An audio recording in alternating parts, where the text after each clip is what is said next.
A little boy visits a greengrocer every day to take the overripe fruit that the grocer can no longer sell. One day, the grocer decides to follow the boy to discover the reason behind his visits.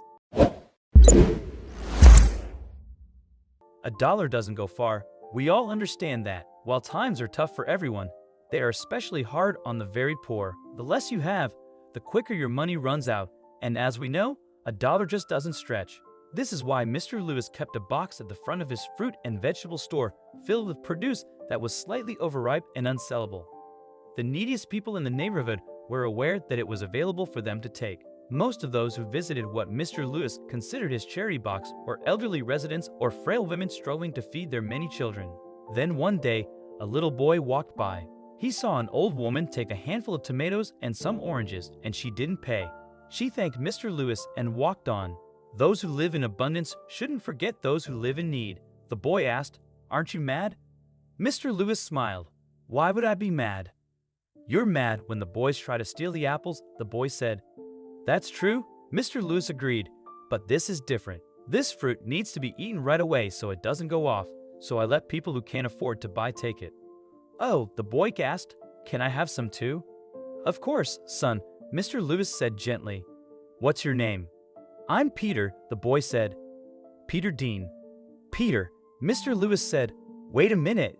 Mr. Lewis fetched a string bag and quickly filled it with a selection of several different fruits from the charity box. "Here you go," he said.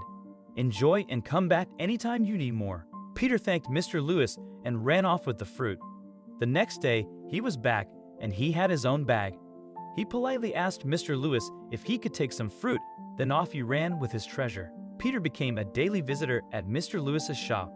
Sometimes, Mr. Lewis would even put in some of the freshest produce for the boy. He started wondering who Peter was and if he needed more help than he was getting. One afternoon, Mr. Lewis decided to follow Peter. He watched from a distance as the boy approached a shabby-looking house. Looking around furtively, Mr. Lewis wondered if his little visitor was a thief. He saw Peter creep up the steps of the porch and leave the bag of fruit by the door, then run away. Mystified, Mr. Lewis followed Peter to another equally poor-looking house. There, the boy stomped up the steps, opened the door, and yelled, "Mom, I'm home." So Peter wasn't taking any of the fruit home, even though he obviously needed it. Mr. Lewis was mystified. The following day, when Peter came by, Mr. Lewis called him aside. "Peter," he said gently, "what do you do with the food you take? Do you give it to your mom?" Peter shook his little head. "No," he said. "I take it to my grandmother's house. She is looking after my little cousin, but she doesn't have a lot of money because she doesn't have a job. My mom tries to help, but my grandmother won't let her. She says my mom is also struggling and has her own family to feed, so I leave the food on the porch so she doesn't know it's me."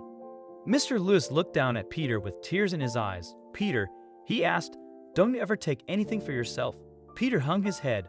"I did once. You put in this shiny red apple," he confessed, "but afterward, I felt bad because Sally needs it more than I do." "Does your mom know?" asked Mr. Lewis. Peter shook his head again. "No," he whispered, "and she's very proud. She'd be ashamed to know I took charity." "You wait here a minute, my boy," Mr. Lewis said. He went inside the shop and filled 2 large bags to the brim with delicious, crisp fruit and vegetables. He accompanied Peter to his grandmother's house, and they left a bag on the porch as always. Then Mr. Lewis accompanied Peter to his house. He knocked on the door and waited for Peter's mom to answer. "Hello, Mrs. Dean," Mr. Lewis said. "I own the greengrocer on Barton Avenue.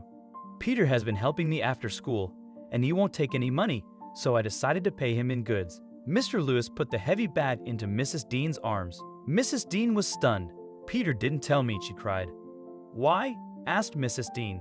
"I want to open up another shop 2 streets over, and I am looking for decent, hard-working people to run it for me," Mr. Lewis explained.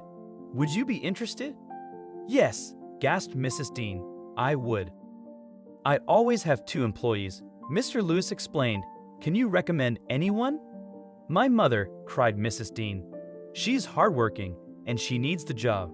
She's raising my brother's daughter." "Excellent," said Mr. Lewis. "The shop opens in a month's time."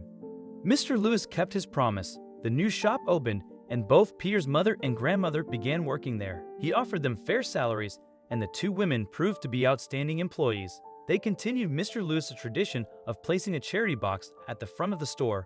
Whenever they discreetly shared fresh potatoes or a bag of apples with someone in need, Mr. Lewis was always supportive and understanding. What do you think of this story? Let us know in the comments section. I hope you liked this video. Please give it a thumbs up and share it with your loved ones. Also subscribe and press the bell icon to never miss the update from our channel. Thank you.